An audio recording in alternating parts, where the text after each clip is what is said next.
Okay, so good morning, students. No, before we will proceed, no, we will just check your attendance. Engineer Bobadilla. Good morning, sir. Present po. Uh, Engineer Dea Dinlasa. Good morning, sir. Present, sir. Morning. Engineer Kelat Wina. Engineer Laquista. Engineer Laruga. Engineer Macasa. Engineer Madelo. Nasa ang kamera natin, Engineer Jane?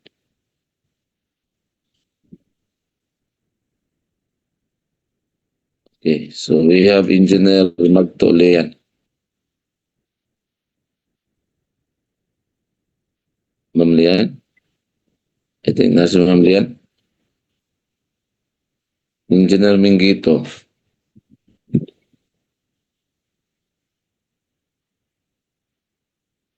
Wala si Engineer Mingito.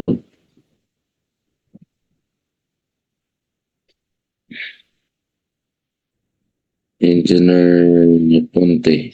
Lady Ann. Engineer Ponte, Engineer Mara. Tagupa.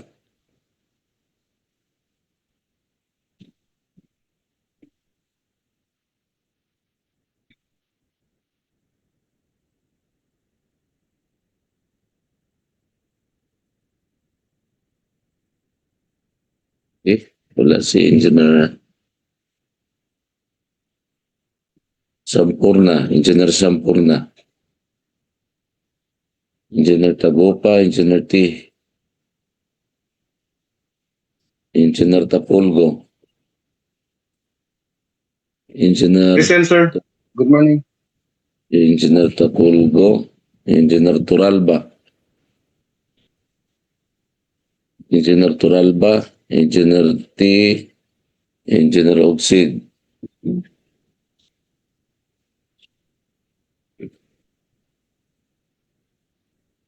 Okay, so wala si Engineer Oxid. So absent today is Engineer Oxid, Engineer T.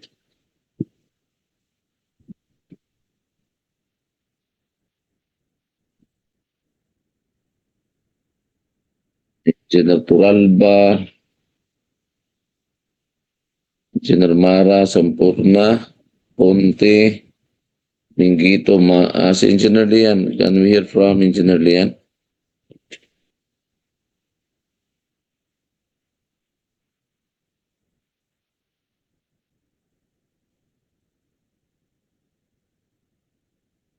So, si Engineer Macasa, Laruga, La Cuesta, si Engineer Kilat. Wala. So, Good morning, wala. sir. Laroga, sir, present. Engineer Laruga. Yes, sir. Good morning, sir. So, ilan mo nakaroon this morning? Mga 7. 1, 2, 3, 4, 5.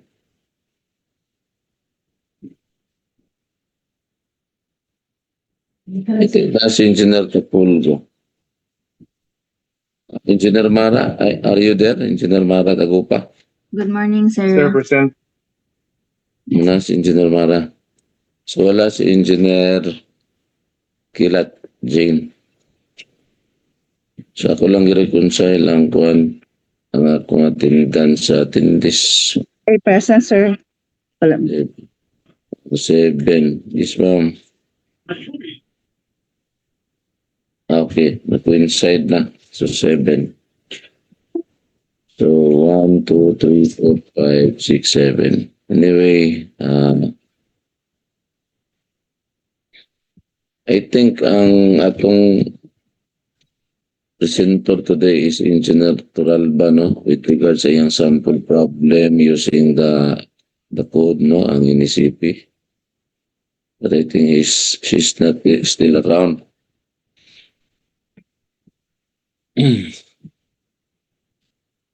And then next online, si Engineer Mara. Engineer Mara. Yes, sir.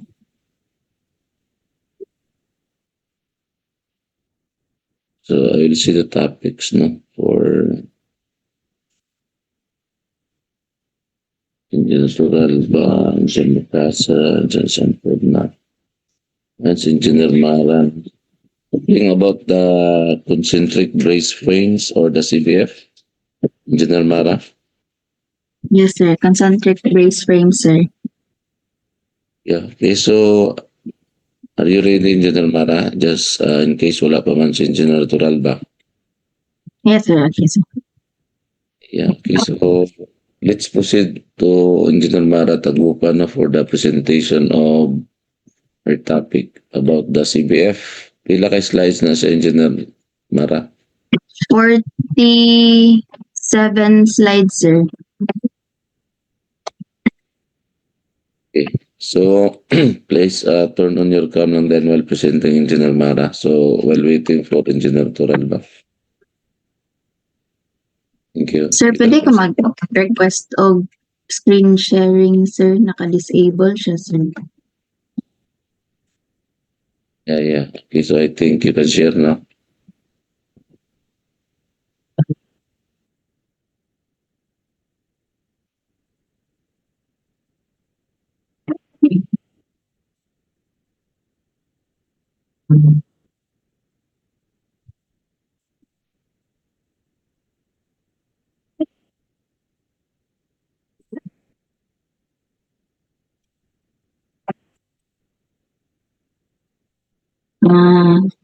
Ano kong screen? You can see your slides. You can proceed, Engineer Mara.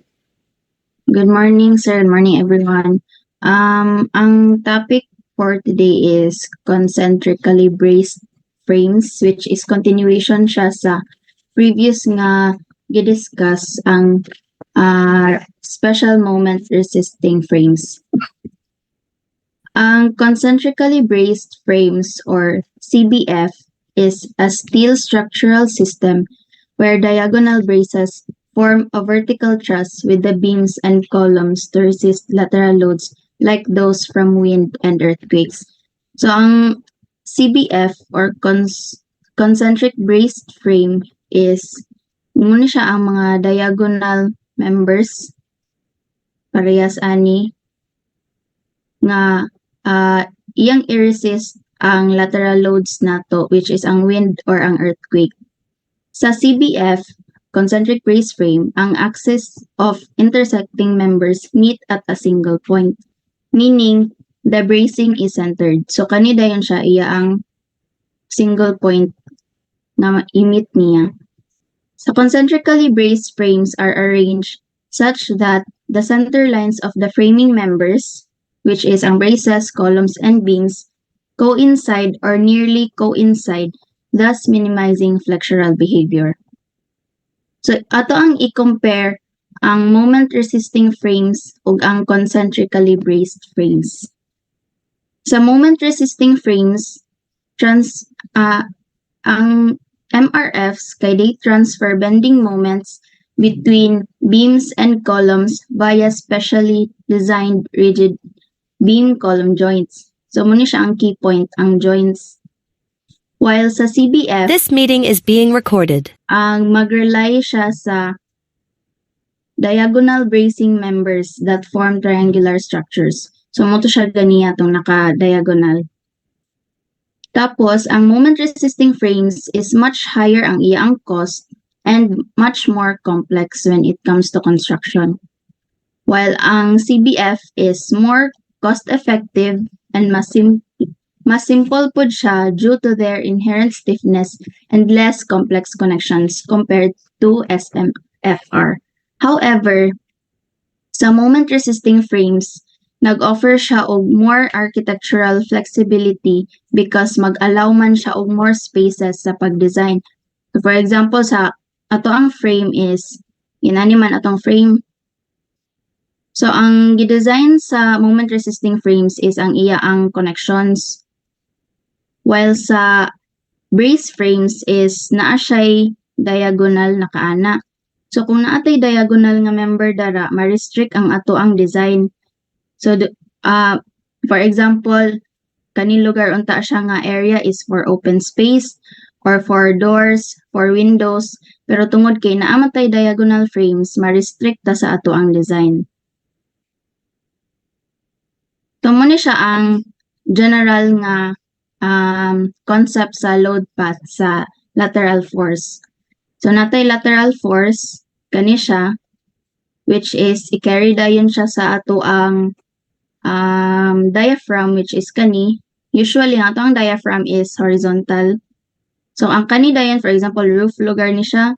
Ang sa load dayon sa roof is i-transfer dayon niya sa ato ang vertical members, which is ang vertical members nato kaning diagonal braces kani siya. So pag ma-transfer na dayon siya sa ato ang vertical members, ibalik dayon niya siya sa ato ang foundation. So naatay different configuration sa concentric brace frames. Naatay diagonal brace frame kani, and then naatay inverted V, naaputay V brace, X brace, ug K brace. Muna siya example sa inverted V. Kani another example po siya inverted V.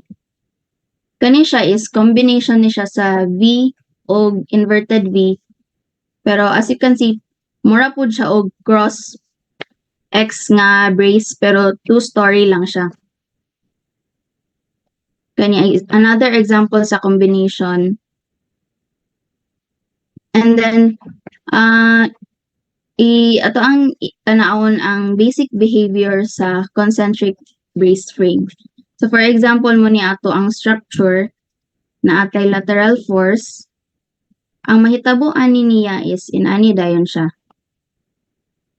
Ang kani siyang diagonal brace, it will experience tension while ang isa is it will experience compression. Kung opposite load na pod, mabalin na pod siya, kanina pod siya ang compression, kanina pod siya ang tension. So ang ato ang goal ani is maka-design ta og brace frame nga makaya niya ang compression and tension. Muna example sa brace frame na nag-fail. Kani siya muni nag-buckle siya. Then kani it's supposed to be muni siya ang tension dayon. Kani another example sa diagonal brace nga nag-buckle. Makita nato diri muni siya na ay failure diri. Makita nato. Kani another example na pod sa cross bracing. And here same example. So atong let's try to look sa behavior sa isa ka brace under cyclic axial loading. Let us focus lang diri sa kani siya nga graph, kaning force and axial deformation.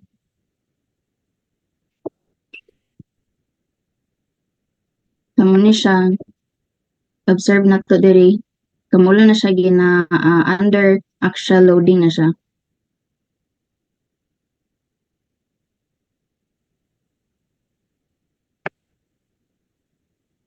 Hangtod dayon sa mag-fracture na dayon diri sa mid.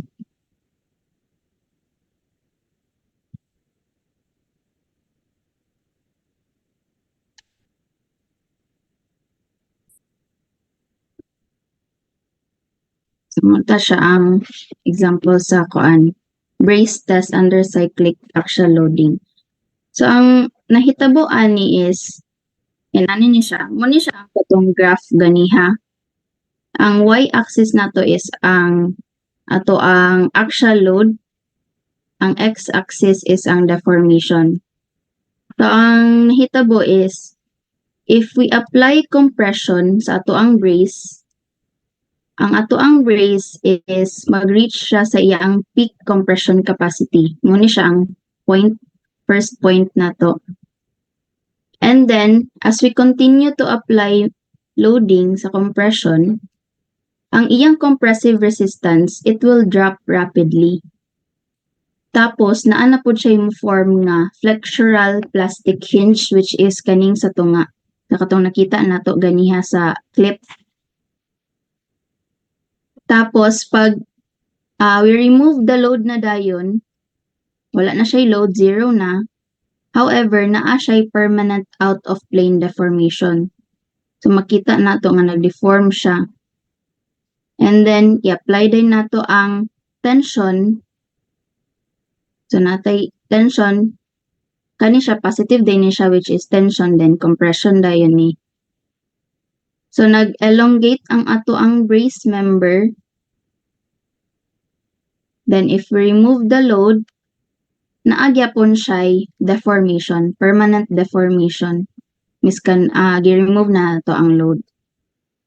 So kung i-continue pagyapon na to, balik na pod compression, i-reach na po niya ang peak compression capacity. However, ang kaning ato ang peak compression capacity, less na siya compared sa previous na to nga cycle, which is kani. Mas mubo na siya. Then, continue pagyapon og compression, naa na po yung form nga flexural plastic hinge sa middle. Then, balik-balik na dayon ni siya, compression, tension, hangtod sa mo fail ang ato ang member. So, inani to ang graph ganiha. Nalay cycle, balik-balik lang siya. So, sa ato ang pag-design sa ato ang brace member is natay duha ka parameters nga very important nga ato ang i-consider, which is ang brace slenderness o ang section slenderness. Sa brace slenderness, ang ato ang parameter, ang ato ang limit ani is, atong slenderness ratio is dapat di ta mo lapas og 200. Kailangan mo pud siya balance. For example, kani very high slenderness leads to severely pinched hysteretic response. Ang meaning aning pinched hysteretic response is katong graph bitaw ganiya, katong cycle, moto siya ang hysteresis curve. So kung high ang ato ang slenderness, ang itsura sa ato ang curve is pinch siya. Inani siya iyang itsura. Meaning ani, if high ang slenderness, magbuckle siya under early compression. However, kung low pud kaayo ang ato ang slenderness, it will lead to a reduction in ductility capacity, meaning mag-fracture siya at much lower nga ductility.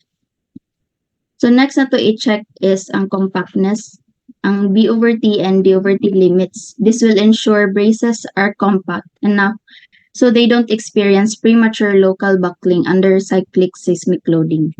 So muna siya if ang ato ang slenderness ratio, compare nato 93, ang isa dayon kay 142, so much low. Muna ang low slenderness, then kani high slenderness. Makita na to ang difference sa iya ang graph. Muna siya ang pinch nga kuan, akong ginaingon ganiya. Mo siya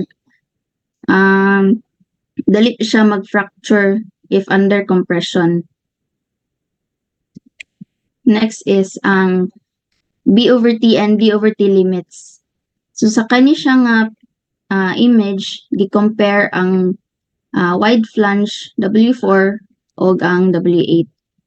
So sa W4, mas dako ang iya ang B over T compared sa W8, which is 5.9 ra. So makita nato ang difference sa iya ang curve sa iyang plot. So sa generally good, sa ato ang design is very unfavorable mode nato nga failure is kaning following. First is ang connection failure. So if ang ato ang connection is weaker siya sa ato ang brace member, inani siya ang mahitabo. Una mag-fail ang ato ang connection, which is dili siya ideal unta. Next is ang column buckling. Kani siya, muni siya ang among the unfavorable modes, muni siya ang pinaka-severe, ang column buckling. So mo gini atong gina-avoid gyud when it comes to designing members to resist lateral loads. Ang column tension fracture, muna siya, less noon siya severe compared to column buckling. However, dili gyapon siya dili gyapon siya good sa ato ang atong design. Next is ang beam failure, very much less nga severe compared sa previous, pero dili gyapon siya ideal. Ang ato ang preferred modes when it comes to failure is dapat ang brace tension yielding gyud og ang brace buckling. So ato ang goal is mag-design ta og member na una mo fail ang ato ang brace compared sa ato ang connection, sa ato ang beam ug sa ato ang column. Natay duha ka type sa concentrically braced frame na ordinary ug napoy special. Sa ordinary, ang iyang characteristic kay these frames are suitable for areas with low seismic risk, and also they have less extensive requirements for detailing the members and connections. These are common type ni siya ang ordinary sa practice and are used in structures that are not expected to undergo significant seismic events. While ang special dayon, they are specifically designed to withstand substantial inelastic deformation during seismic events. These frames require more detailed and robust member and connection designs to achieve high seismic resistance. Special CBFs are essential for buildings in high seismic risk zones, providing enhanced protection against earthquakes by allowing controlled yielding and buckling of members to dissipate energy. So ang kaning special CBFs, muna siyang ginagamit sa mga high-rise building. Ang ordinary, common lang ni siya sa kanang mga 1-story lang or kanang mga 3-story ana. Pero sa ato ang case, mas prefer nato ang kaning special nga CBFs. So ang example nato is kaning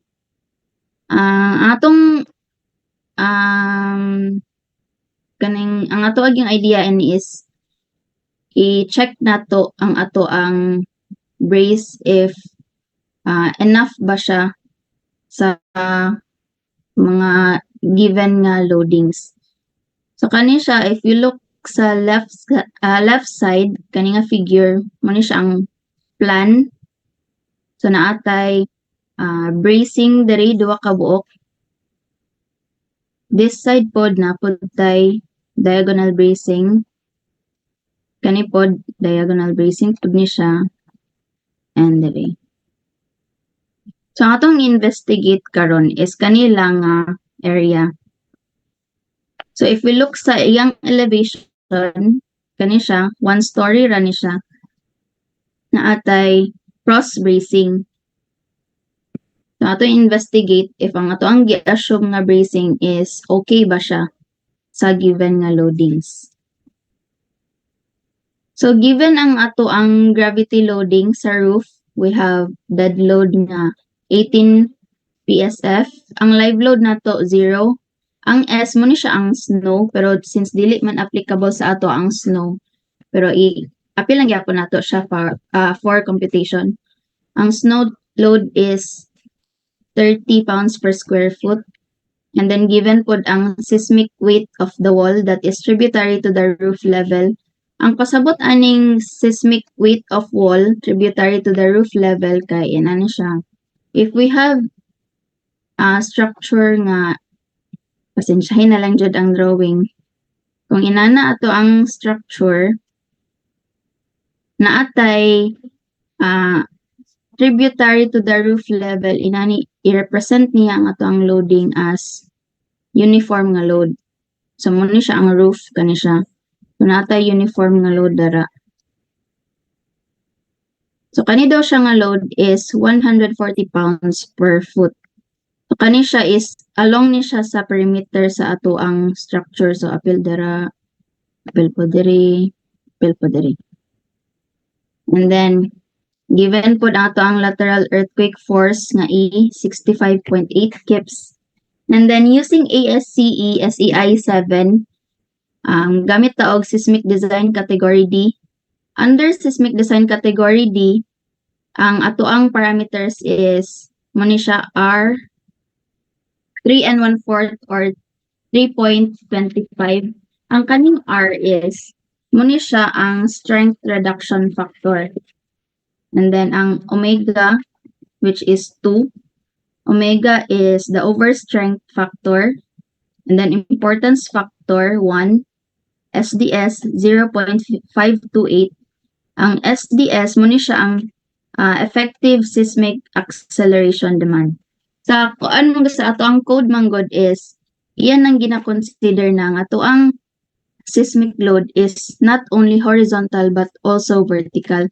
So naatay kani mo ni siya nga factor kaning SDS mo ni siya ang vertical acceleration. And then we have redundancy factor nga 1.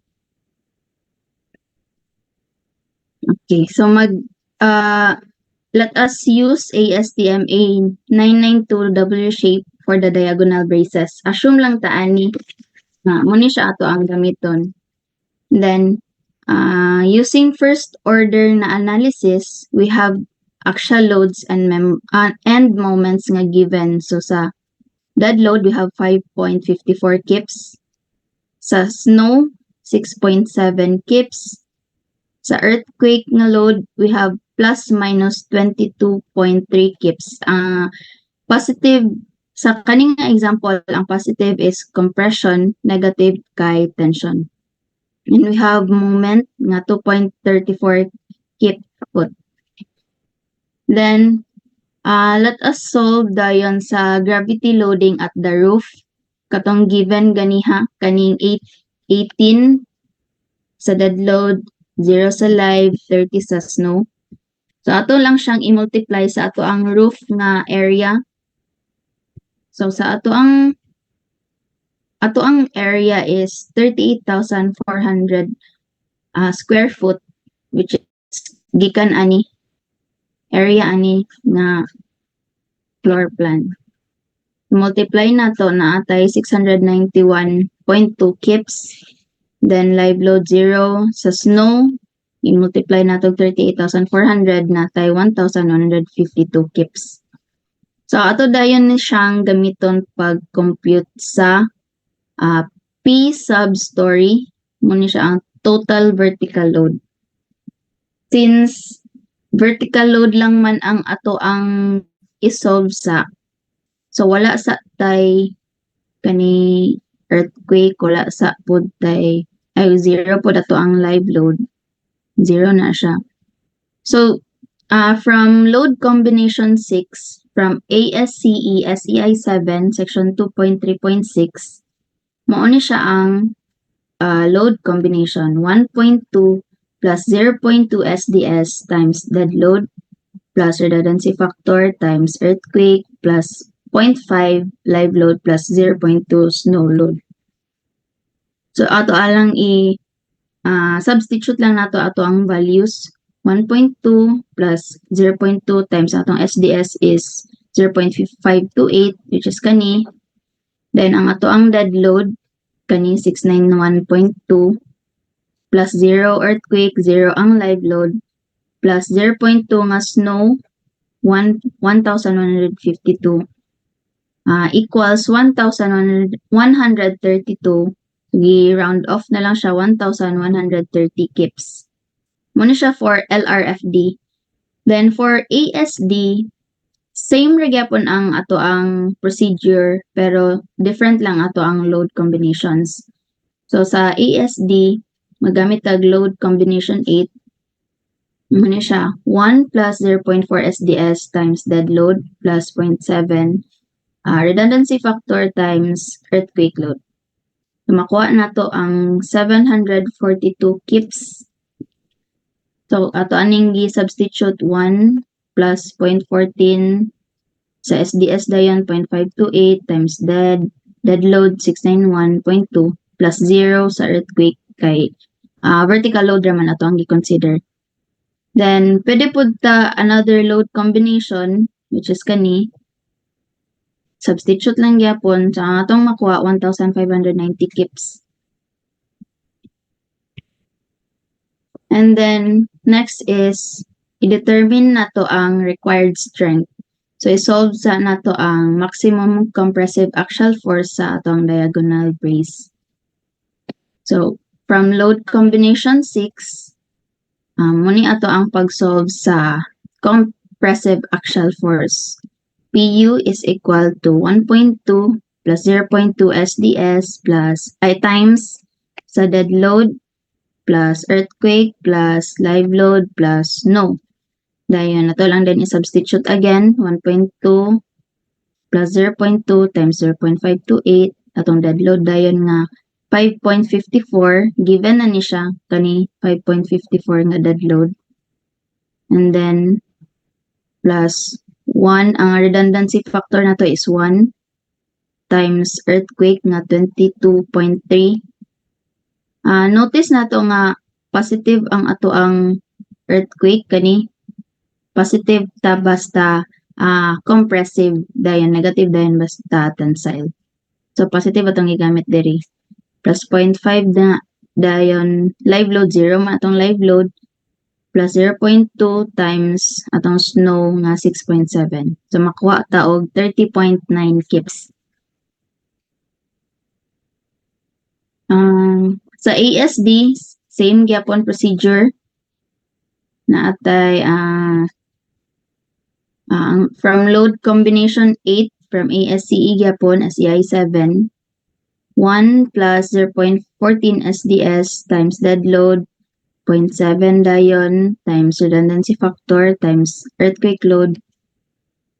Then substitute, direct substitution lang, balik-balik lang, then 5.54 sa atong lead plus 0.7 times 1 times ato ang earthquake load nga 22.3. So makakuha ta og 21.6 kips. Then another na po load combination 9. Ato lang ipanglista diri ang tanan possibilities na sa load combination na ato ang magamit. So sa ASD natay another load combination kani 1 plus 0.105 SDS times dead load plus 0.525 raw times earthquake plus 0.75 live load plus 0.75 snow load. So mo din siya ang ato ang makuha nga axial force 22.6 kips sa ASD. Duha ni siya ka possibility. So next is solve na po nato ang maximum bending moment with EV and EH incorporated. Ang EV is mo ni siya ang earthquake vertical and then horizontal dayon yung EH. So from load combination 6, gamiton na nato ni siya kani direct substitution lang gyapon siya. So makakuha ta og 3.06 kip-fit. Then sa ASD, same lang gyapon, same process, pero different lang nga load combination, makakuha ta 2.51. Then another na pod load combination 2.47. Next is maximum axial tensile force. Ganihan nakuha naman nato ang compressive force, nakuha na nato ang bending moment karon axial tensile force na pod with EV and EH incorporated. The LRFD, let's use load combination 7. So PU is equal to 0.9 minus 0.2 SDS times PD plus rho plus PQE. So direct substitution again, 0.528 times 5.54 plus 1. And this time, negative na atong gigamit sa ato ang earthquake na load. Kay tensile man ta. So atong makuha is negative 17.9 sa LRFD. Sa ASD, load combination 10, makakuha ta og negative 12.7 kips. Next, solving for maximum bending moment na wala na to i-incorporate tong EV and EH. Muna siya ang load combination dayan. 0.9 minus 0.2 SDS times MD, muna siya ang moment due to dead load plus raw MQE. Direct substitution na po dayon ta. We have 1.86 kip feet. And then, sa ASD, same gyapon nga process. 0.6 minus 0.14 SDS times dead plus 0.7 raw times ato ang earthquake. So, naatay 1.23 na value. Next is, katong try na to, ato ang brace member is wide flange, 10 by 33 for diagonal brace. So, naatay, muna yung properties, area, iya ang depth, iya ang kaning width, thickness. So, given natin na ang properties. So, let's check sa iya ang brace slenderness. As mentioned ganiha, duha to ka parameters ang important na to nga i-check ang iya ang brace slenderness og section slenderness. So, first, i-check na to ang brace element width to thickness ratio. So, according to AISC, Seismic Provision Section F1.5A, braces are required to satisfy the requirements for moderately ductile members. So, from AISC Seismic Provision, ang ato ang RY is 1.1 for ASTM A992.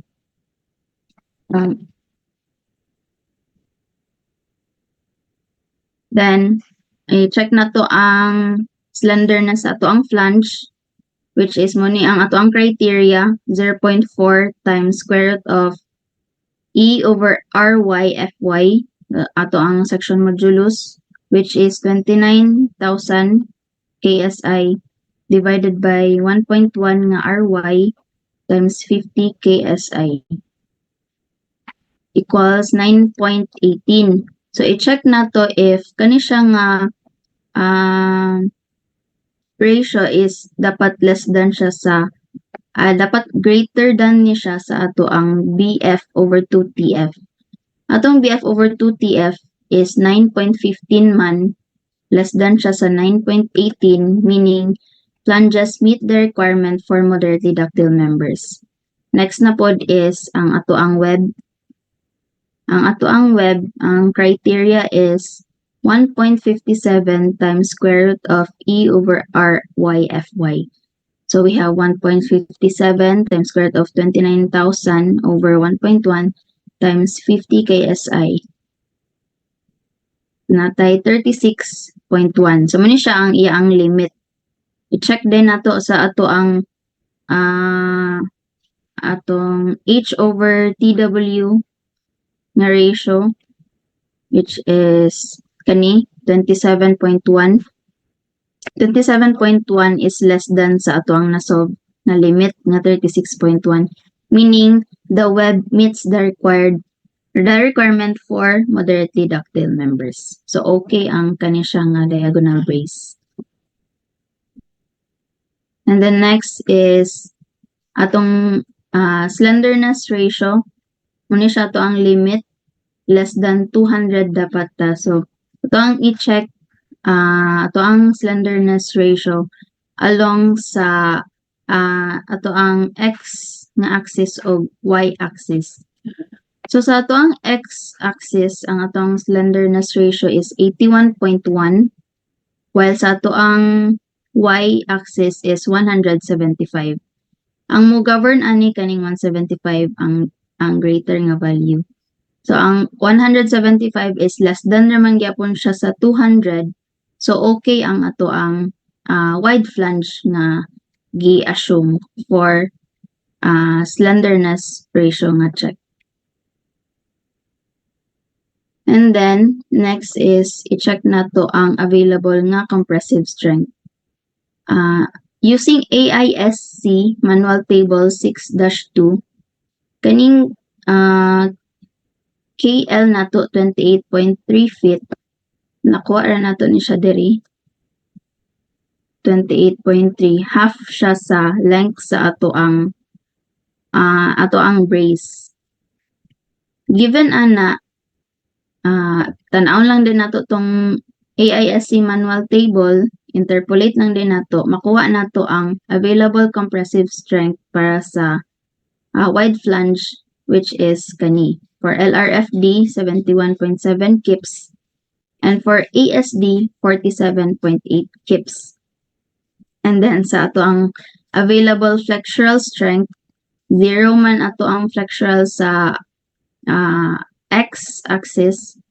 Then sa y dayon, mo din ni ato ang flexural strength, 52.5. Then for ASD, 34.9. And then kani siya nga katong ato ang mga gipang compute nga values before, o kani siya magamit nato ni siya sa pag-calculate na nato dayon sa next nga mga members. So kani siya ako ang gi-discuss is first order analysis, based on first order analysis lang ni siya. Sa first order analysis is ga-assume mang jud ta nga ang ato ang structure is mag-remain straight ra siya if applyan og lateral load. However, sa actual nga condition, dili gid na siya ang mao. So sa second order analysis na dayon, i-consider na dayon nato ang actual, simplified ni siya nga kana estimation sa actual nga condition. Kay sa actual man go dili straight ang ato ang structure. Ang ato ang mahitabo kay ang column mo buckle man, ang ato ang brace kay mo bend, dayon naapoy additional nga secondary nga mga forces. So to account those nga mga additional, we have kani consider na to ang second order effects using AISC nga specification. So kani mo ni atong nga solve ganiya, kani nominal nga moment. Then applyan lang dayon nato og kani nga factor B1, B2. So ang kaning second order effects is dili na siguro nako i-discuss kay medyo taas-taas man siya. Kadto lang sa ang ako ang kani ako ang i-present kaning first order lang sa. Then for second order effects, di lang sa nako detailed yun o explain. So mo lang na siya ang general nga idea, mo ni atong gamiton nga equation. So sa ato ang first order analysis is okay na ang ato ang brace element nga wide flange 10/33. Then so man siya dili lang kanina ko i-discuss kay medyo taas pa gid ni siya. And then after, so okay naman to ang ato ang brace, diagonal brace nga design atong gi-assume. Okay na siya sa duha ka parameters. Then after ani is mag-design pa dayon ta sa dili dire mag-stop ang ato ang analysis. So after sa brace, ato pa dayong i-consider ang column design, ang beam design ug ang connections dayon. So karon ang ato lang sang diri lang sa ta sa brace lang sa ta nga design, which is okay na ni siya based sa ato ang katong parameters nato. And then mao ra to ang dayon ato ang focus lang sa brace design lang sa atin.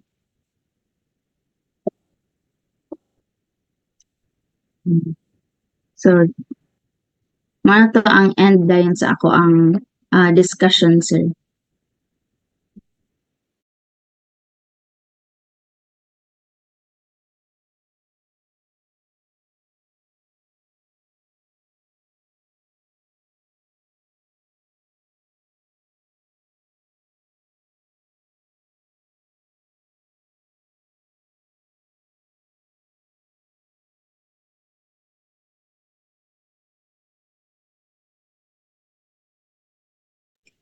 Okay, so thank you for that presentation, Engineer Mara. No? We will open the floor for the Q&A. 2 to 3 questions only. I'd like to ask from the panels.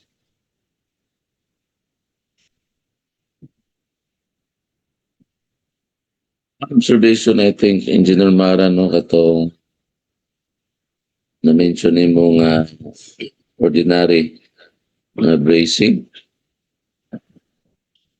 Yes, sir. the 2 types of CBFs. Yes, sir. The one is the ordinary and the other one is the special. Yes, sir. Yes. What's the use and difference of the two? Ang sa ordinary nga bracing, sir, is most common siya sa areas nga low ang seismic nga forces. Then ang special is for high seismic nga zones. Ang ordinary is very much simpler siya compared sa special kung when it comes to designing.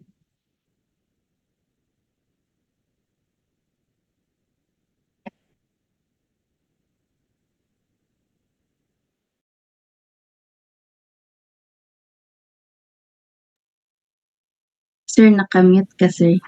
Hello, pwede ko ma-ask? Yes, sir. Ma'am, when it comes to ordinary and seismic na framing, special framing, unsa ilang differences when it comes to the computation, or ang difference lang ba is itong ilang mga importance values, mga factors? Okay. Ang sa ato ang special is, ang katong ganiha ako ang gidiscuss is ordinary raman to siya. Sa special is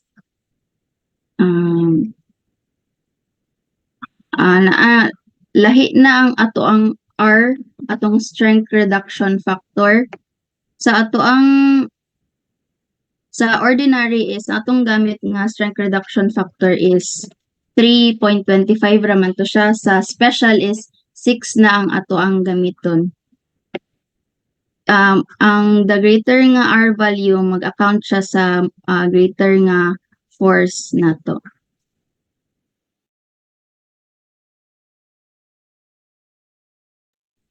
I think nag-thumbs up si Sir Jan, no? Engineer Jan. So, going back again, no, to the question to the high and low seismicity. So, how will you relate that one to the zone, no, based atong NSCP code, Engineer Mara? Based sa ato sir is majority man jud sa Philippines is zone 4. So ato ang gamiton is special. So ordinary is dili kayo siya applicable sa ato ang country, sir. Yeah, I think in the prison code, di ba na parts sa Philippines na zone 2, somewhere there in Palawan, no, sa Palawan. So, based on what's happening now, no, presently, so in the Philippines, I think ang Palawan, ang zone 2, naka-experience naman ng mga high magnitude earthquakes, right? So, Yes, sir. what do you think? Sa kuan condition nato karon, sir, is ang applicable jud is sa special na dapat na mag-design, dili na tong ordinary. Yeah, because there were some histories, no, diya sa zone 2 sa Palawan na naka-experience na sila og high magnitude, mga 6 or more nga mga earthquake magnitudes, di ba? So, I'd like to inform everyone, no, that somewhere in karon is October, September. So mga 3 months ago, I think the DUCP box visited the Davao, no? Davao City, and then to turn over I think you're familiar with the Philippine Atlas, Engineer Mara. Philippine Atlas, sir. Dili ko Yeah, pala. kanang mga earthquake models, no, kanang earthquake model sa different ng mga regions, and during that event, it was there in Davao. Because we know nga, ang Davao is prone kay earthquake, di ba? How many earthquakes na nitabo sa Davao nga mga high magnitude earthquakes? So, during that turnover, uh, maybe within the year or early next year, ang bagong nga inisipin na to is ma-produce na o ma-distribute na no, sa tanan ng mga agencies sa government sa Philippines. I think 2025 na siya nga edition. So 10 years from that of 2015. So one of the key points nga being discussed there was kanang zoning. No, kanang zone 4 o kanang zone 2. So there's a big tendency based on the actual nga mga senaryo nga nahitabo sa Pilipinas karon ba mawala yata ng zone 2. So all parts of the Philippines maybe adapting kanang special moment na dahil nga mga resisting frames or sa zone 4 na kanang because of kaning ginatawag nato nga mga climate change on what's happening in real time no sa tuang country. So we are waiting on that 2025 edition no, by as per Dr. Grutas no, si Dr. Romel Grutas man to siya. Siya supervising director or manager no sa seismic nga department sa DOST PBOX. So I think ang Philippines no, is in good hands because of that updates no sa atong code nga gitrabaho po sa PBOX. So speaking on the concentric brace frame, so as you have mentioned a while ago, ang iyang primary gyud nga function is to consider the lateral loads, no? Iyang i-address, Engineer Mara, right? Yes, sir. So lateral loads such as kana mga winds, no? Katong na-mention nimo, no? Katong na kay loading sa winds on all part, no? And then sa earthquake. So by the presence of having some brace or bracings, Engineer Mara, no? Bracing transferred to the beams or ang iyang columns po nga matransparent through the use of connections. So where do you think are the critical points of having this concentric brace frames? Asa man yun ang pinaka-critical points when you are having this kind of frames? Critical point ang sa failure niya, sir. Yeah, in terms of its failure as a part or portion sa atong brace frame. Critical Ang sa design. Sa concentric brace frame is usually good sa mid-span niya. Then, dayon more on sa brace member dayon. Sometimes po, dito po sa iya ang connection siya mag-fail. Sa connection siya mag-fail. So, Pero speaking about the connection, asa nga part man na siya? sa Dito sa- iyang connection niya with base plate, sir, sa iyang connection sa iyang katong point of meet niya with the column and beam. So that's why very important kayo no nga kanang connections very critical no kanang connection nimo nga bolted ba siya, welded ba siya using a gasket plate among others no, because as you have mentioned pwede na to siya ma-pattern into a diagonal no nga mga patterns like V shape, inverted V, mga K shape or mga chevron. So, ang pinaka-critical points ana is kana yun diya sa connection. So, when we design it, no, using this one, so very important no nga i-simulate gyud no ang connection. Kay da gyud ang failure mo appear and then diya po dayon consider no kung how strong no ang imong brace frame in resisting lateral loads like the wind and most especially earthquake yun ang gina-consider ani at present. Okay? So, I think you have a very good example no presentation, but again, the same comment with the other presenters, our previous presenters, Engineer Mara.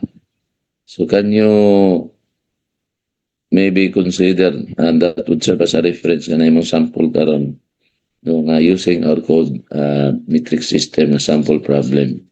Maybe sa next na lang na meeting na to. No, para makuha na present na to and we can use the code that we have no, in having that consideration kato mga factors na yung mga parameters na imong i-present. No?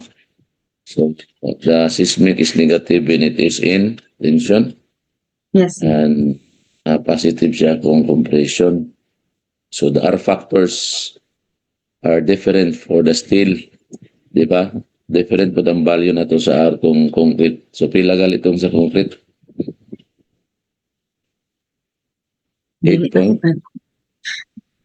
Hindi ako remember sa no? concrete, sir. So, mga 8.5 and then 6. Dua ka value sa ano ako na-present ni Engineer Mara. So, what's the indication of having a greater value of R and a smaller value of R? Sa implication na. Ang R, sir, is strength reduction factor siya. So, if greater value of R is murag gina-account nato is mas ang gina-design nato ang ato ang member nga mo carry siya o more nga lateral load. Then sa special man is mas dako ang ato ang R, so different na ang loading nato compared sa ordinary. Yeah. So, kaning R na to, no?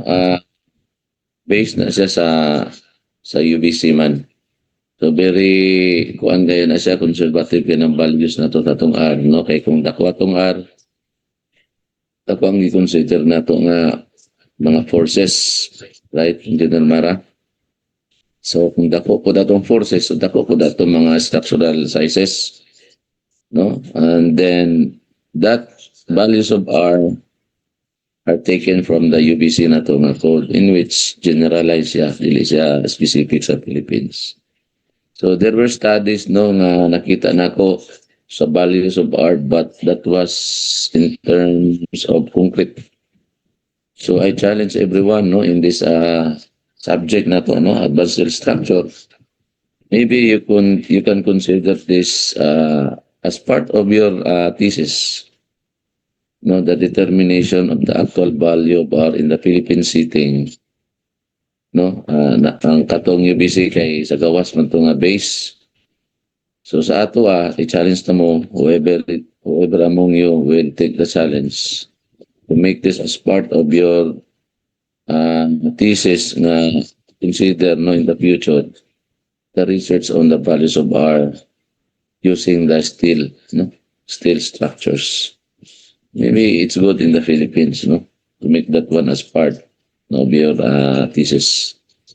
So, unsa man ang possible nga implication ani, you can contribute no, sa atong code if ever nga you will find in your study on your thesis that the R we are using our code no is somewhat very conservative and then in your actual na research it's less day ang R pagyud sa atong steel.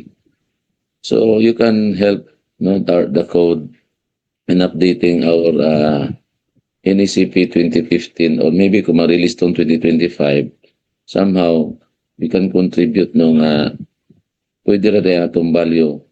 Example sa Cagayan de Oro City kung you make this one as your study area na atong R nga gamiton is instead of kani is less than pa rin siya. Example kung 6. So ang actual sa imong study is ang value is 4. So the forces were reduced no from 6 to 4.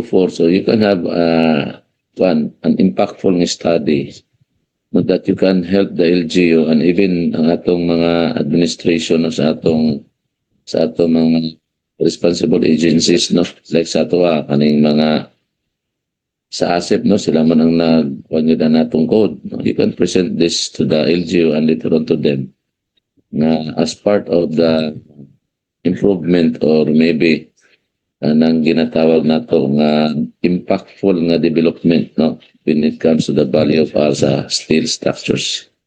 So maybe you could be the ikaw ang mag-pilot, no, with regards on this topic in the future. So that's one of the areas to be explored, no, kaning value of R sa steel structures. And maybe the other one po siguro is the value of R sa concrete structures. So duha ka option, either you can go to the steel structure, to the concrete structure, using the value of R. So the code na to karon wala man siya kuan sa ato, no, naglimit nga na to do a specific value of mga R na to. We can use the actual value of R kung na-study nga mao gyud siya, but you have some justification on why you arrive to this specific value of R. So we as engineers, we can use this one, gi-allow na sa code as long as we have the justification, the calculation why we are using this value of R. Maybe few months from now, next semester, mga sulod pa nga mga semesters, maybe pwede ninyo na makonsider no nga kuha ninyo phase 1 no, sa inyong possible nga research study. Maybe sa sunod na po kung nakikuan, backup na po na sa mong another study instead of using the value of R sa may i-backup nimo sa other parameters nga possible nimo nga ma-exploit sa imong research. So this was just an input, no, para at least for now you have somewhat na may direction sa possible research na inyong sudlan, no, sa later part, no, sa inyong curriculum na mag-thesis na mo. Okay, so any question? One more question from the panel before cutting it.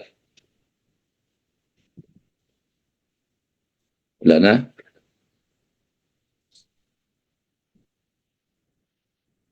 Okay, so thank you very much, no, Engineer Mara, and hoping that maybe sa next meeting, one problem sample lang using the code, no, using the metric system, Engineer Mara, and that's it na rin.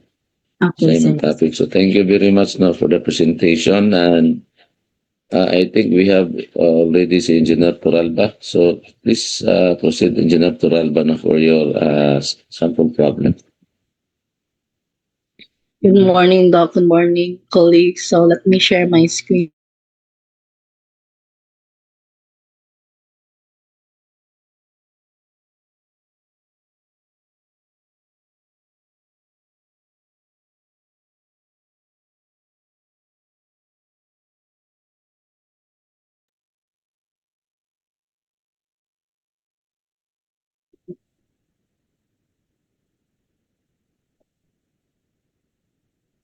Right.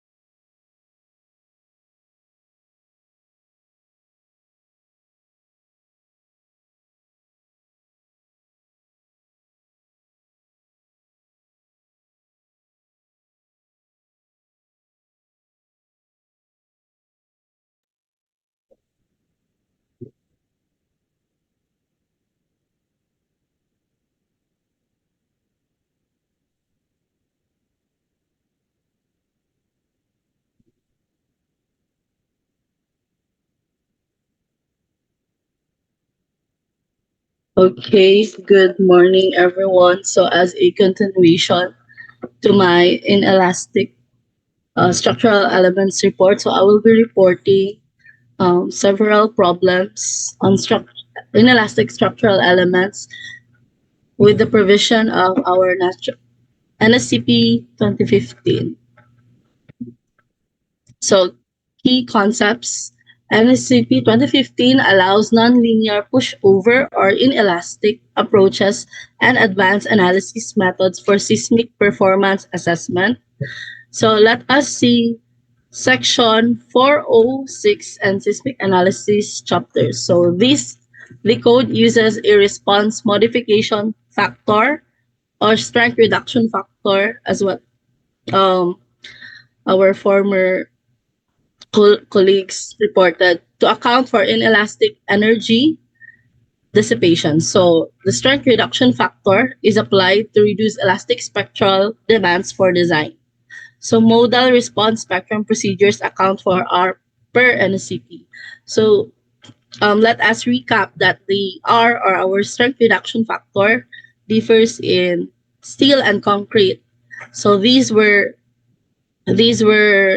provided in order to account for a factor of safety in the process of execution materials in our projects. So let us proceed. So problem 1. This is a case of moment curvature on rectangular RC section. So a singly reinforced rectangular concrete beam section.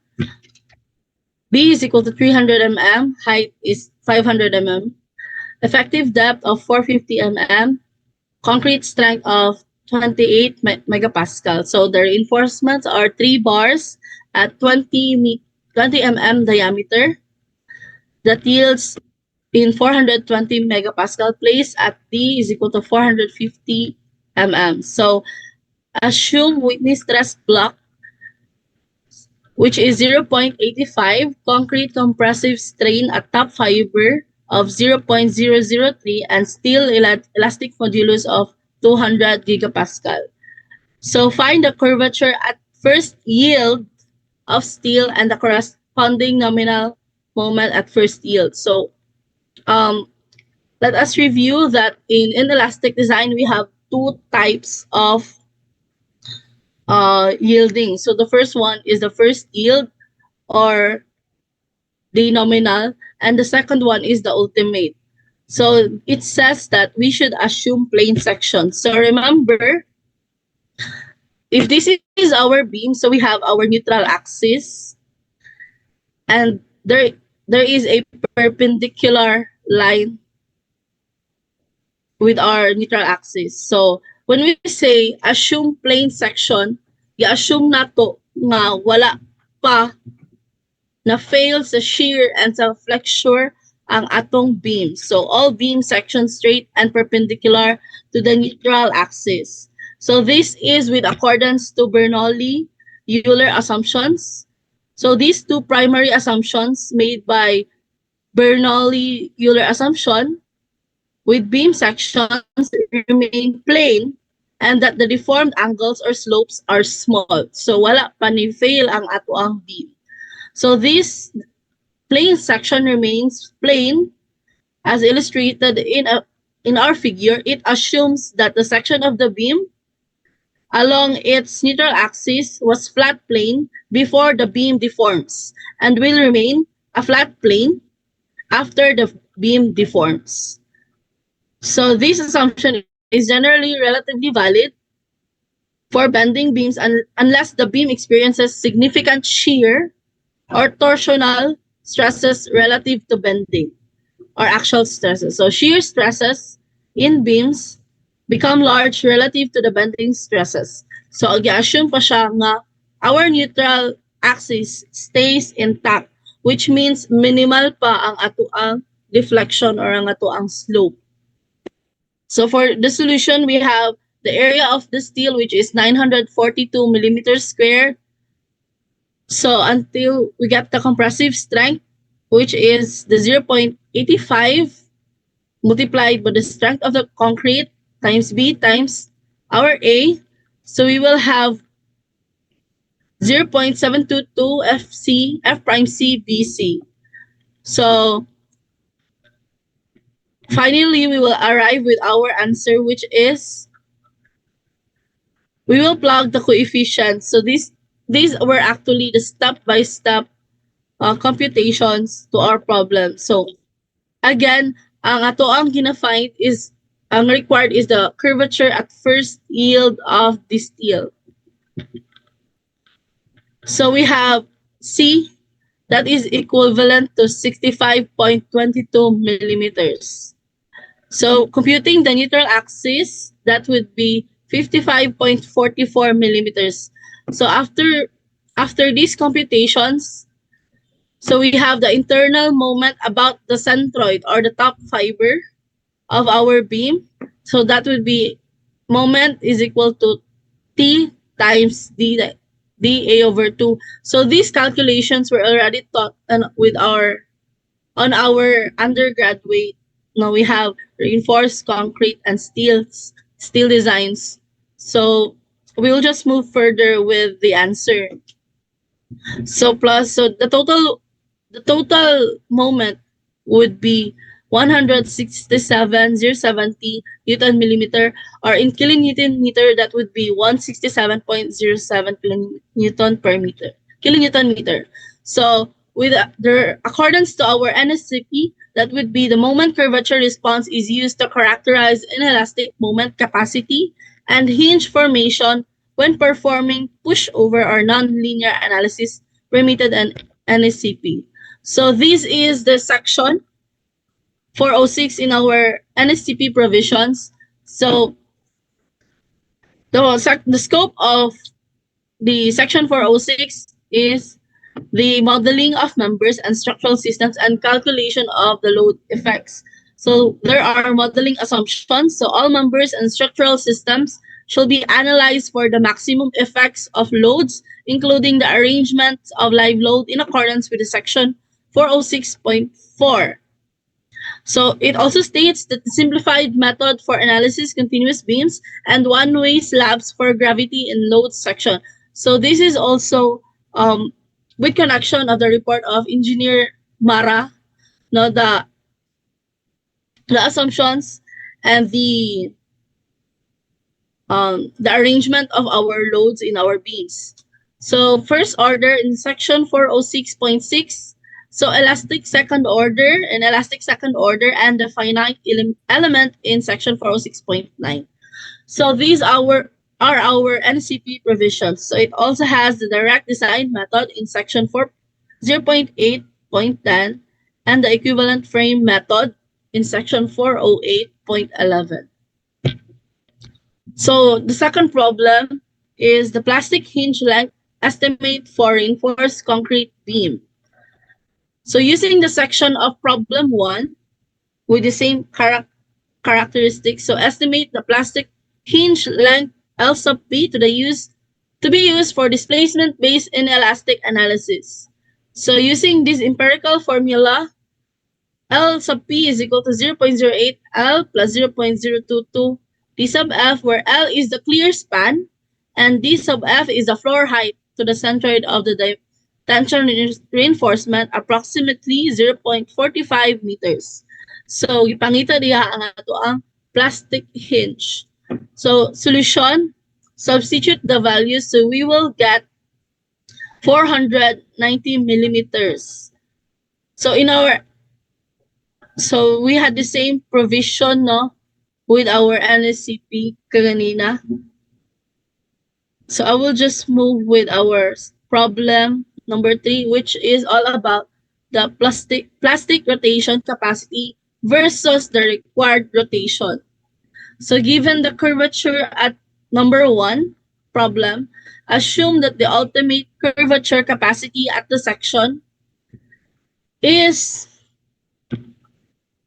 3 times the yielding capacity. So using the plastic hinge from our problem number 2,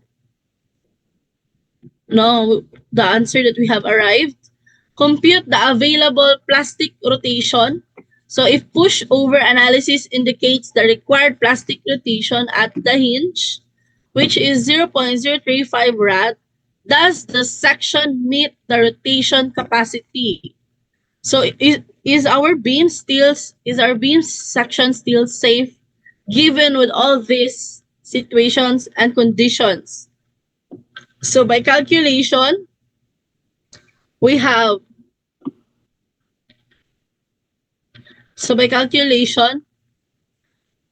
this moment capacity which is 4.6 times 10 to the power of negative 5 millimeter. which is, so small kaayo ang iyahang amounts, no? Which is very unnoticeable yun siya. Murag ma-neglect lang siya sa actual practice. But again, every number counts sa calculation for design analysis. So, ato lang siya i-project diri, no?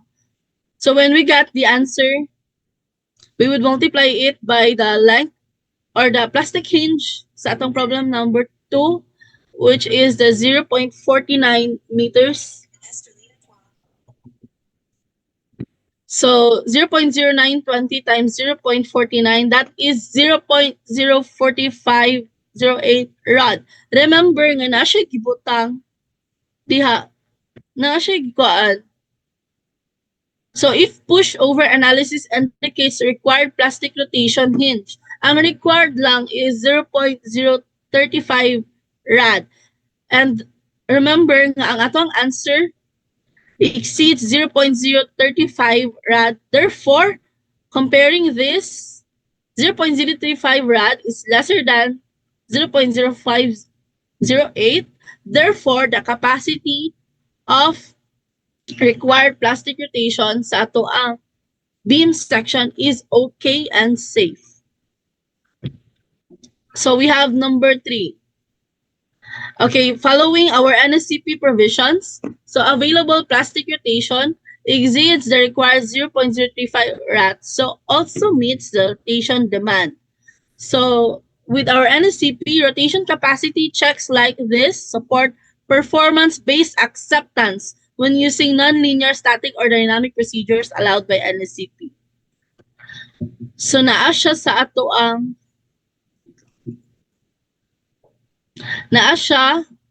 ang section 406 yapo, no, ato ang inelastic second order and finite element in section 406. So we have problem 4 using the R factor or the strength reduction factor for elastic to inelastic conversion.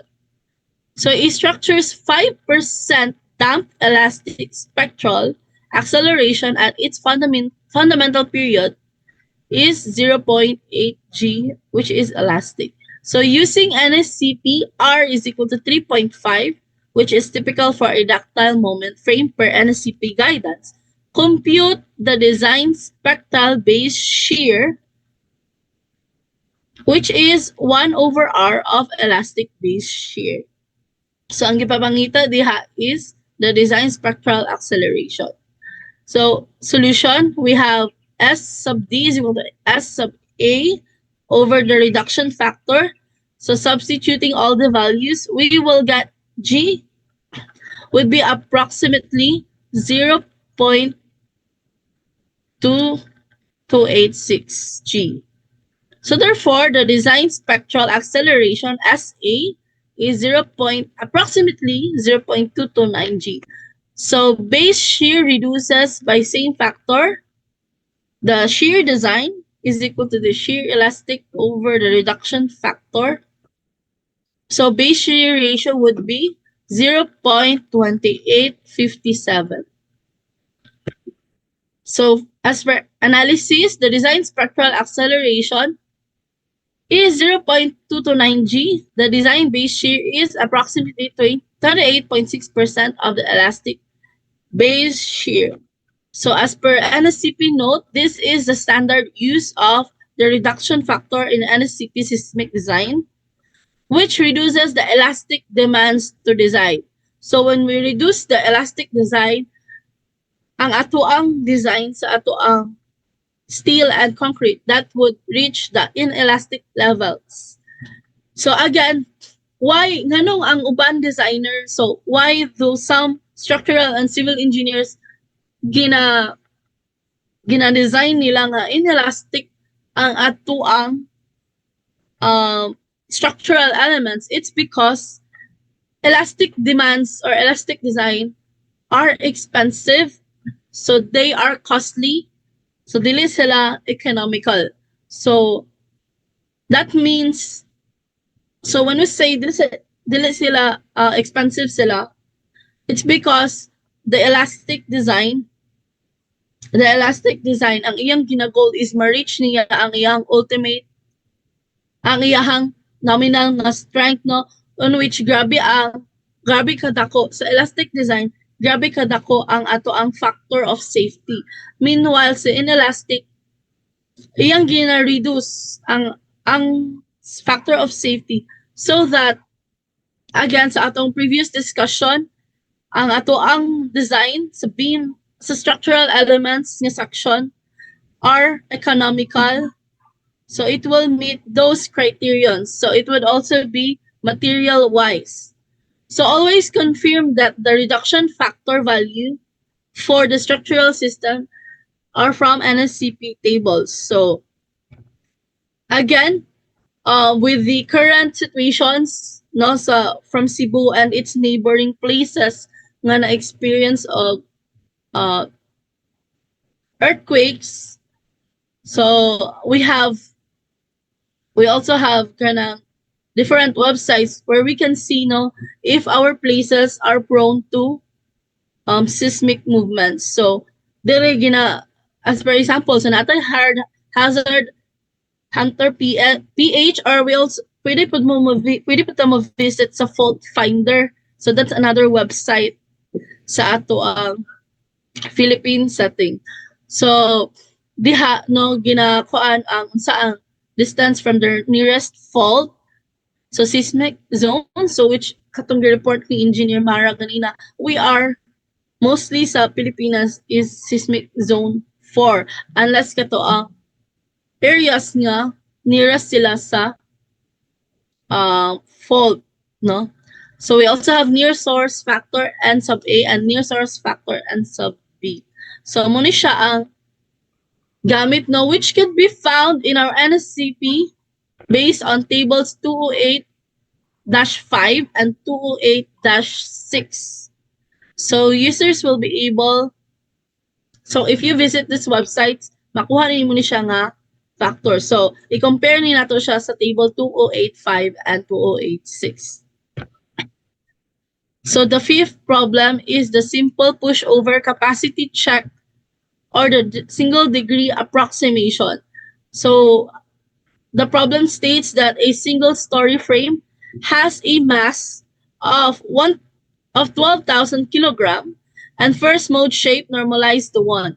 So elastic base shear from linear spectral analysis is m times the spectral acceleration, which is 12,000 times 0.8 g. So it uses the R is equal to 3.5 to get the design base shear. Okay, the situation is if the pushover curve gives a capacity base shear of 110 kilonewton at target displacement, does the frame meet the capacity? So use G is equal to 9.81 meters per second squared. So for the solution, we will compute our elastic base shear VE. So that would be 12,000 times 0.8 G times the 9.81 Newton. So we will get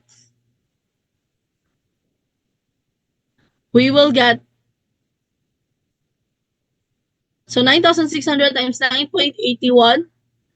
So that would be 96,000 minus 1.184. So that would be 94.18 kilonewton for our elastic shear.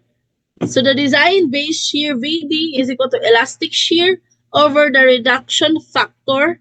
So that would be 26.9 kilonewton. So the design demand is 26.91 kilonewton. So it states, the problem states nga ang design capacity base shear daw is 110 kilonewton or pushover. So when we say pushover capacity nga 100 kilonewton, that is the ultimate strength sa ato ang structural nga sa ato ang single story frame. With this problem, no, single story frame siya. So ingon siya nga kung i-push siya og 110 kilonewton at target displacement. So, si frame ba daw, na-meet pa ba niya ang capacity? Remember nga, ang kondisyon sa ato ang inelastic design is ipa-fail sa niya sa nominal ang ato ang structural element. Then, napa siya another pushover para iyang ma-attain ang ultimate strength. Therefore, si 110 kilonewton, mauna na iyang pushover, but na-meet niya ang ato ang design demand nga what? 26.91 kilonewton. So therefore, wala pa siya nilapas sa iyang ultimate strength nga 110 kilonewton. Therefore, since 110 kilonewton is greater than 26.91 kilonewton, our frame meets the design capacity and it is adequate. Okay, so the design-based shear demand is 26.9 kilonewton, The recording has stopped. the capacity. So NSCP note, pushover capacity interpreted against reduced or inelastic demand via R is the common procedure in NSCP-based inelastic element.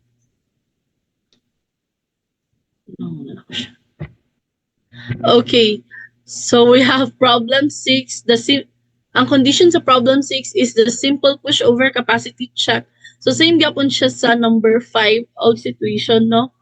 But this one is a beam which has the design shear force or ultimate shear of 220 kilonewton at a critical section. So concrete shear capacity V sub C is 0.17 square root of the concrete strength or F prime CBD. So compute the shear capacity or V sub C and check if stirrups needed, assuming i-check daw if stirrups are needed, assuming that the stirrups can provide V sub S 3,000 times A sub V times FYV. So, ang area sa ato ang concrete times ang area sa ato ang strength sa ato ang steel. So, if it is not needed, so compare V ultimate capacity to the design concrete shear capacity. So if VU is greater than 0.6 VN, suggest providing shear reinforcement and use the following. Strength of the concrete 28 megapascal, B is 300 mm and T is 450 ml. So as a solution, compute VC, which is our VC is 121.44 kilonewton and our concrete shear, so that is 121.4. Our VU is 220 kilonewton. So gingon siya ganina, compare VU and VC para so that we can deduce if magamit pa ba taog stirrups. Okay? So, since VU is greater than VC, ang atong criterion is VU is greater than 0.6 VN. Therefore, since our VU is 200, again, mag-compute sa atong VN. So, ang atong VN is 72.864 kilonewton. So, that is our nominal strength. So since VU, which is 220 kilonewton, is greater than our nominal strength, therefore, it requires shear reinforcement. And beam is overstressed in shear. So provide adequate. So since lesser man ang ato ang since lesser ang ato ang VN compared sa ato ang VU, therefore, we have to provide adequate stirrups to ensure shear capacity and ensures ductile flexural behavior as per NSCP requirements to avoid shear failure in elastic analysis. So, since VU is greater than VC, shear reinforcement is required. Otherwise, brittle shear failure could occur under inelastic rotation.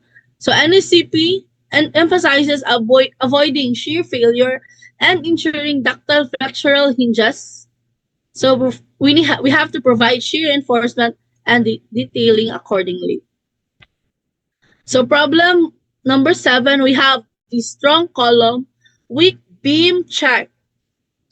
So at a story, a sum of the moment strengths of columns, so both sides, we have summation of moment of C, 400 kilonewton meter, and the sum of the moment strength at joint B is 260 kilonewton meter per kilonewton meter. So NSCP and common seismic design practice requires that the summation of C is greater than summation of B for strong. Okay, summation of moment at column should be stronger or should be greater than the summation of moment at the beam. That is as per NSCP requirements. So for strong column, weak beam situation. Now the question is, does this joint satisfy the requirement? So as solution, we have the moment at column versus the moment at beam. Therefore, 400 kilonewton meter is greater than 260 kilonewton meter, which is satisfied. Okay? So ang ratio sa ato ang moment at column over moment at beam is approximately 1.54. So many codes recommend a factor of greater than 1.0. So therefore, since ang atong ratio sa moment at column compared sa moment at beam is greater than 1.0, therefore it is acceptable. So kaning character sa ato ang column o beam section justifies and meets the requirement of NSCP 2015. So it satisfies the strong column weak beam check ratio, which is approximately 1.54. Therefore, no change required. So as per NSCP note, it follows the strong column weak beam objective in seismic tailing. So check NSCP chapters for minimum ratio. So this is the second to the last problem, no? So ang situation nato sa problem number 8 is the energy balance and equivalent viscous damping. So during a pushover, a hinge yields and dissipates hysteretic energy. So suppose the elastic spectral dissipate. So usually ang atong pushover nga situation ga-happen siya during seismic activities, no, sa atong mga earthquakes, since ang wind load, even though wind load is considered a lateral load, no, nga gina-address yapon sa ato ang inelastic design, but minimal ang wind load. So therefore, ang relatable example nato is sa atong mga viscous damping o sa atong mga pushover is ang ato ang earthquake. So during a pushover, a hinge yields and dissipates hysteretic energy. So suppose the elastic spectral displacement demand at certain performance point is 0.06 meters. So dapat ka na daw iyahang displacement. But the structure is assigned with a reduction factor of 4.0 for its system.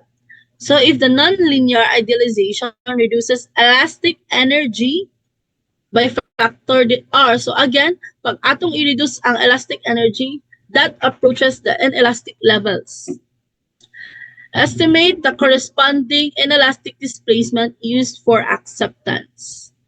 So as a solution, so when forces are reduced by R, displacements for the same energy scale roughly increase. So which is larger than the elastic. So if elastic base shear is reduced by factor R, approximate inelastic displacement demand increases by factor R. So therefore, 0.06 times 4.0 is 0.24 meter. That is the That is the corresponding inelastic displacement. So, meaning, kung gi-require ang ato ang system or ang ato ang story, atong building of 0.06 nga elastic displacement, so pwede pa siya mo push over to 0.24 meter.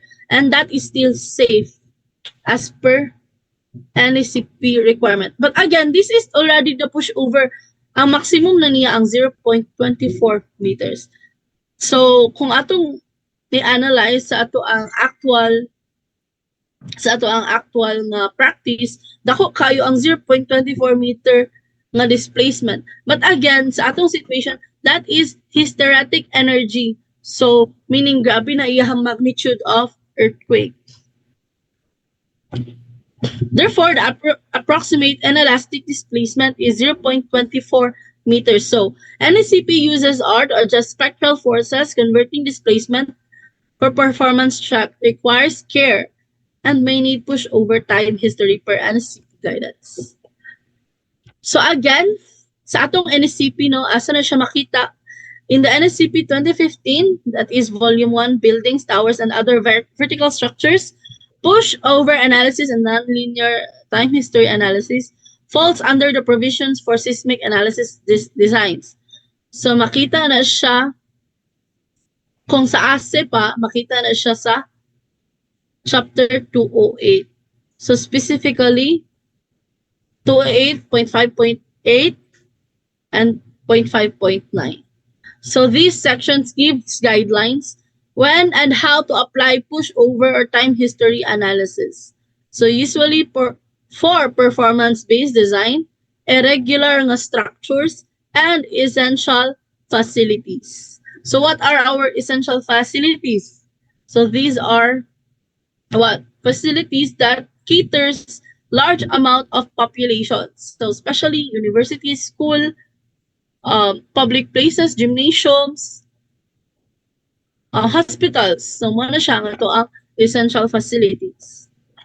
So sa ato ang NACP 2015, mauni siya, diri siya makita no sa section 208.3.5.3.7. So mao nang dual systems. Sa ato ang 208.5.3.6, that is our time history analysis. Dapat tayo non-linear time history and design review. So section 208.5 muna siya ang ato ang sa energy balance and equivalent viscous damping. So kung na tayo pushover analysis niya mahitabo. So this is my last problem. So problem 9, this situation is for combined axial plus bending or the inelastic interaction check. So the problem states that a column has a gross area of 0.09 meters squared, concrete strength of 30 megapascal, and longitudinal steel area of 1,800 mm squared for 2 bars, yield strength of 420 megapascal. So under combined axial loading and bending, the factored axial load is 1,200 kilonewton and factored moment is 120 kilonewton meter. So use a simplified interaction. Pn is 0.85 FCAG plus 0.85 plus ASFY no sa ato ang calculation. So compute if the nominal strength is lesser than is greater than. Compute if our ultimate strength is lesser than 0.8 nominal strength using 0.8 factor for member and elastic reserve. So again, ang sa tuyang gipabuhat, i-check, di ba? Use ang iyang gipakuan is i-check if safe po ba siya because this is an inelastic interaction check. But again, i-calculate nato tong iyang provisions. So for concrete axial, we have 25.5 megapascal or approximately 2,295 kilonewton. So sa steel, we have the strength of 756 kilonewton. So therefore, nominal strength sa ato ang section, sa ato ang column section, or column na structural element, is what? The strength of our concrete plus the strength of our steel, that is approximately 3,051 kilonewton. Therefore, mag-check na ta, PU is lesser than or equal to 0.8 PN. So we will have 2,400, ang atong PU is 2,440.8 kilonewton. Therefore, ang atong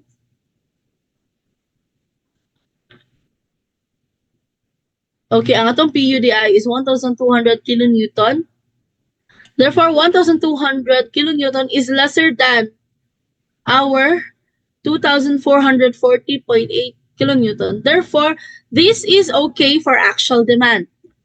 Now, reduced moment capacity, that is PU over PN, or 0.40.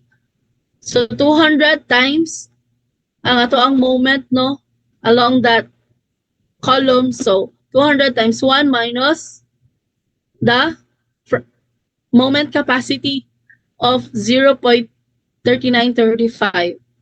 Therefore, we will get 121.3 kilonewton meter. So again, ang iyang given niya diha is the what? 120 kilonewton meter. Therefore, since our reduction, our moment capacity is greater than 120 kilonewton meter, so therefore, this column is satisfactory and safe.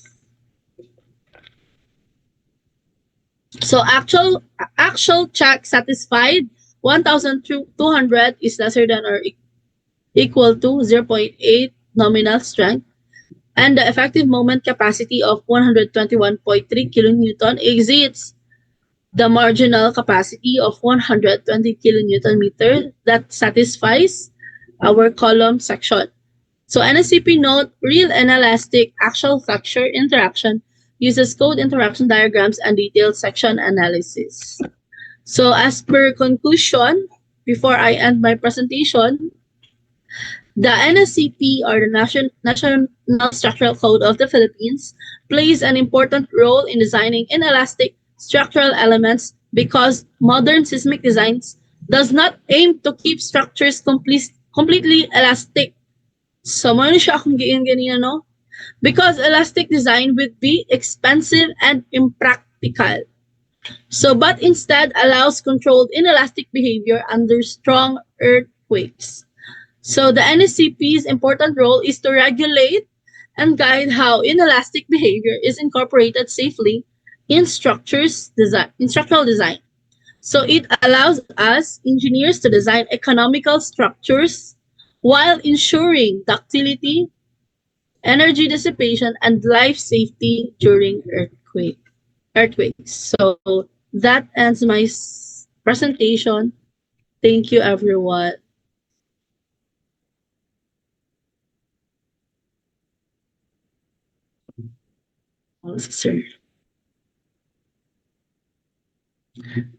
So that ends my presentation, Doc. Okay. So thank you very much, no, Engineer Rogelin. I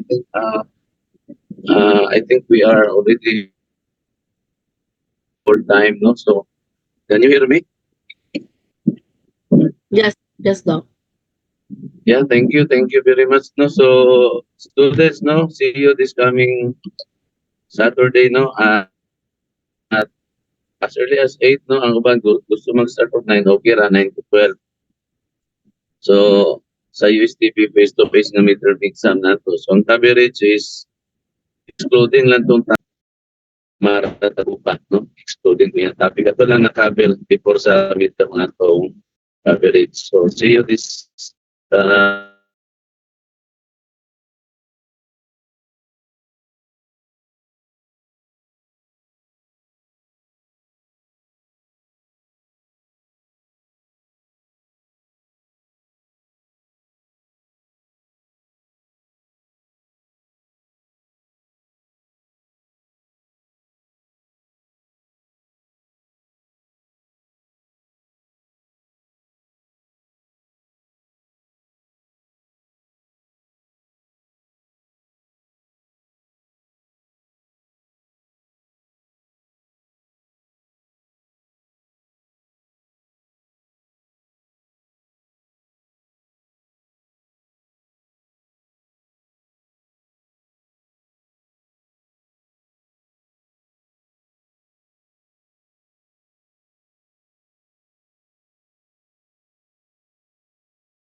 Okay, sorry, no, I was close, no, due to intermittent signal.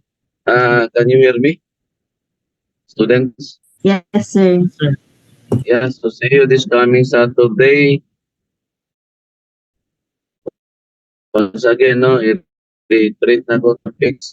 I had a people committers clothing at Engineer Marang na present this morning. So, open no, thing like based no sa ITV. Ito lang sa application of dapat at this office. Na late, no, this